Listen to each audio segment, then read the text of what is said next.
ESPN has us ranked where?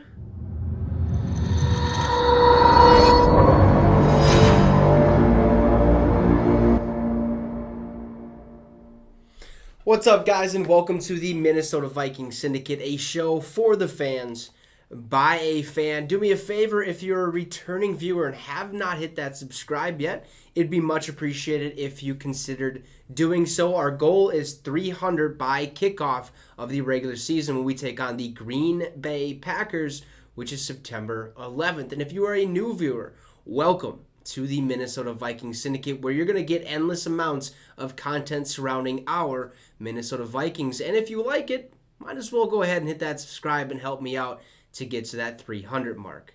Now let's get to it. Read an article today.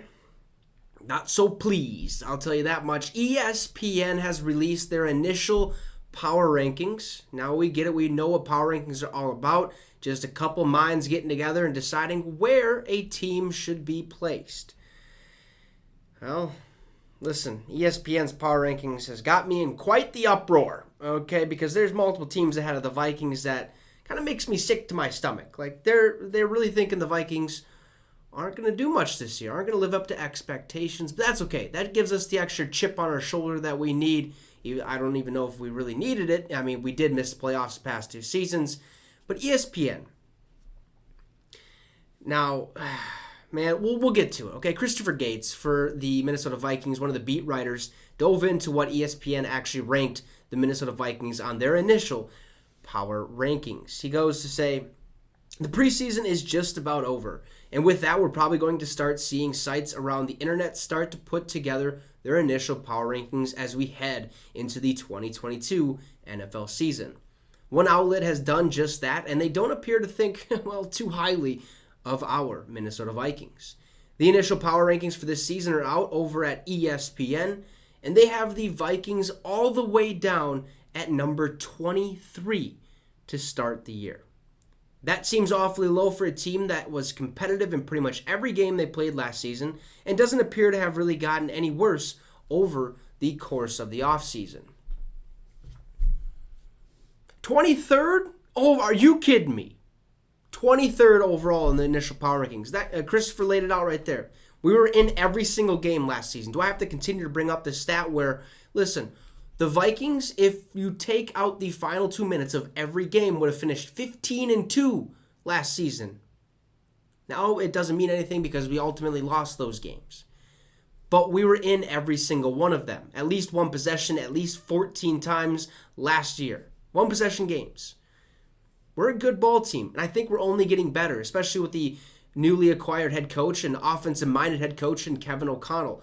The ESPN is, they're crazy. We are not the 23rd best team in the National Football League. No, thank you. It just doesn't make any sense. Okay, if it were me ranking these guys, I'd have them in at least the teens, somewhere from 13 to maybe 19. I wouldn't put them any lower than 19 at this point. I think we have a good foundation, a good roster. The only thing that worries me is our secondary on defense and a couple positions on the offensive line, like, center, right guard, who's going to be the guy there and stuff like that. But 23 is just, that's playing out ridiculous. Now, Christopher Gates also follows it up with having this to say. He says ESPN's rankings don't really get into the why of the teams being ranked where they are, but they do have a player for each team that is on the hot seat. For the Vikings, not surprisingly, that player is center Garrett Bradbury. Now, this is what ESPN said, this little middle tidbit there. Bradbury was an immediate starter at center after the Vikings drafted him number 18 overall in 2019. But he was benched briefly last season, and new general manager Kwesi Adofo-Mensah decided not to pick up the fifth-year option on his contract. That means Bradbury's deal will expire after the season, giving him one final chance to convince the team he can be its long-term answer.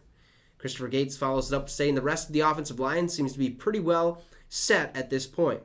With rookie Ed Ingram apparently taking control of the right guard spot going forward, the team didn't really bring in any serious challengers for Bradbury's spot, though Austin Schlottman, I believe is how you say his name, has performed well this preseason with the second-team line. We will see, or will we see, Bradbury replaced at some point this season, whether it's by Schlottman or someone else.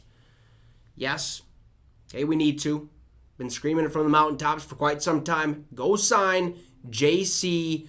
Tretter, please. Okay, it'd make all the sense in the world with Kwesi Adolfo-Mensah coming over from the Cleveland Browns organization. J.C. Tretter actually played in Cleveland while Kwesi was over there in their front office and stuff like that. So J.C. Tretter, young, ready to rock and roll. I think he'd be the answer for us at center. We'll see if that deal gets done. I doubt it. We're the Minnesota Vikings. We don't like to take too many chances. Yes, we've taken a couple this offseason, but let's go make a splash move, right? But number 23 on the initial power rankings of ESPN, let me tell you, you got that one wrong, okay? We are not 23. We're in the teens at best. So with that being said, have a great rest of your day. Make sure to hit that subscribe if you haven't already. And if you are a new viewer, thanks for tuning in. Hopefully you tune in more often. Have a great rest of your day.